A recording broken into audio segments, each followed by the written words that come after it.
لوگ یہاں تک بھی پرواہ نہیں کرتے کہ اللہ کے نبی کے نام سے احادیث شیئر کر رہے ہوتے ہیں، جس کی وجہ سے یہاں تک کسی کو پڑھنے والے کو احساس ہوتا ہے کہ میں حدیث پڑھ رہا ہوں، حالانکہ اس کا تعلق دور دور تک بھی حدیث سے نہیں ہوتا۔ جو حرام کاری کی بات تھی، جو ناجائز بات تھی، تو آپ یاد رکھیں جب تک وہ انٹرنیٹ پر موجود رہے گی، آپ قبر میں بھی چلے جائیں گے، وہ آپ کا پیچھا نہیں چھوڑے گی۔ آپ تو حدیث سمجھ کے شیئر کر رہے ہیں، میں تو کسی کی رہنمائی کر رہا ہوں، حدیث ہے ہی نہیں، تو آپ تیار رہیے پھر اس بات کے لیے کہ نبی کے فرمان کے مطابق اپنا ٹھکانہ جہنم میں بنانے کے لیے۔ سوشل میڈیا کا، انٹرنیٹ کا استعمال کیجئے، اس کے بغیر چارہ کار بھی نہیں ہے، ہم کر بھی نہیں سکتے ہیں، لیکن وہ چیزیں کر کے جائیے جو ہمارے لیے صدقہ جاریہ بنے۔ وقت نہیں ہے، تیسری چیز کو مختصراً آپ کے سامنے رکھ دیتا ہوں۔ اس سوشل میڈیا اور انٹرنیٹ کے غلط استعمال کی وجہ سے جو نقصان ہمارے معاشرے میں ہو رہا ہے، تیسرا سب سے بڑا نقصان وہ یہ ہے کہ اس کی وجہ سے عزتیں اچھالی جا رہی ہیں، اس کی وجہ سے عزتوں پر حملے کیے جا رہے ہیں، اس کی وجہ سے جھوٹی خبریں پھیلائی جاتی ہیں، اس کی وجہ سے من گھڑت اور غیر ضروری باتوں کو نشر کیا جاتا ہے، جس کی دور دور تک کوئی حقیقت نہیں ہوتی، وہ بھی سوشل میڈیا کی نظر کر دی جاتی ہے۔ لوگ اس کو دھڑلے سے، اور بعض مرتبہ تو افسوس ہوتا ہے، لوگ یہاں تک بھی پرواہ نہیں کرتے کہ اللہ کے نبی کے نام سے احادیث شیئر کر رہے ہوتے ہیں، جس کی وجہ سے یہاں تک کسی کو پڑھنے والے کو احساس ہوتا ہے کہ میں حدیث پڑھ رہا ہوں، حالانکہ اس کا تعلق دور دور تک بھی حدیث سے نہیں ہوتا۔ ایسے لوگوں کو یاد رکھنا چاہیے کہ جو غلط باتیں انٹرنیٹ پہ شیئر کرتے ہیں، ان کو یاد رکھنا چاہیے جب تک وہ انٹرنیٹ پر وہ باتیں موجود رہیں گی، جو غلط بات تھی، جو حرام کاری کی بات تھی، جو ناجائز بات تھی، تو آپ یاد رکھیں جب تک وہ انٹرنیٹ پر موجود رہے گی، آپ قبر میں بھی چلے جائیں گے، وہ آپ کا پیچھا نہیں چھوڑے گی، آپ قبر میں بھی جا کر کے اس کو بھگتیں گے۔ اس لیے غور کرنا چاہیے ہر چیز کو شیئر کرنے سے پہلے ہم کس چیز کو شیئر کر رہے ہیں۔ اگر آپ نے جھوٹ پھیلایا اور آپ جھوٹ پھیلانے میں شریک رہے، اس جھوٹ پھیلانے کا آپ تو مر کر کے قبر میں چلے جائیں گے، وہ جھوٹ، اس کا گناہ آپ کے ذمے قبر میں ہمیشہ باقی رہے گا۔ آپ نے کسی کے تعلق سے چند جملے فیس بک پہ لکھ دیے، سوشل میڈیا پہ، ٹویٹر پہ لکھ دیے، انسٹاگرام پہ لکھ دیے،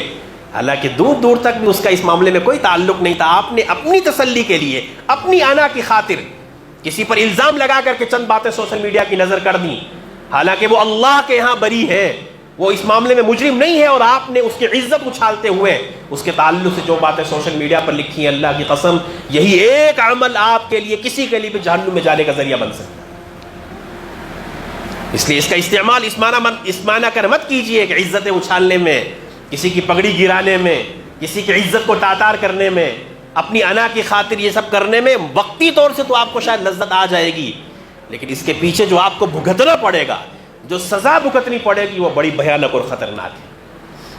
اس لیے بہت سوچ سمجھ کے استعمال کیجئے، اور نبی علیہ السلام کی احادیث کو شیئر کرنے سے پہلے جو احادیث کے نام پہ شیئر کیا جاتا ہے، اس تعلق سے یاد رکھیں نبی علیہ السلام کا یہ فرمان، من کذب علی متعمدا فلیتبوأ مقعدہ من النار، جس نے میری طرف جان بوجھ کر جھوٹ منسوب کیا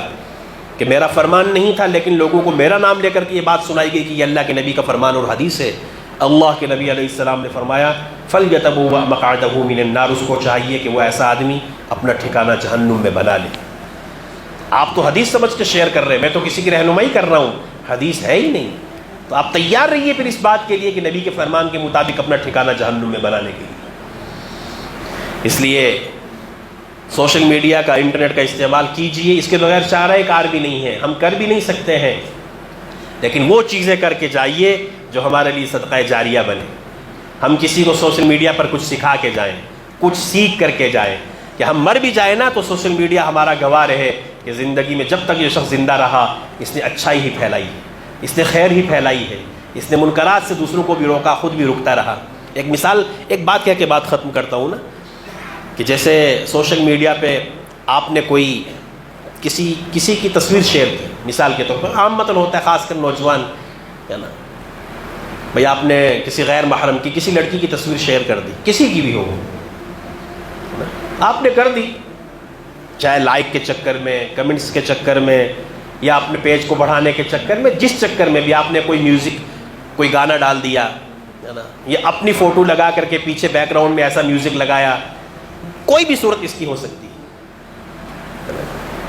آپ تصور تو کیجئے نا، موت تو برحق ہے نا،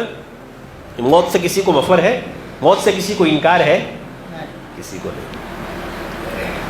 تو اگلے ہی لمحے میں اگر اللہ نہ کرے ہماری موت آ جاتی ہے،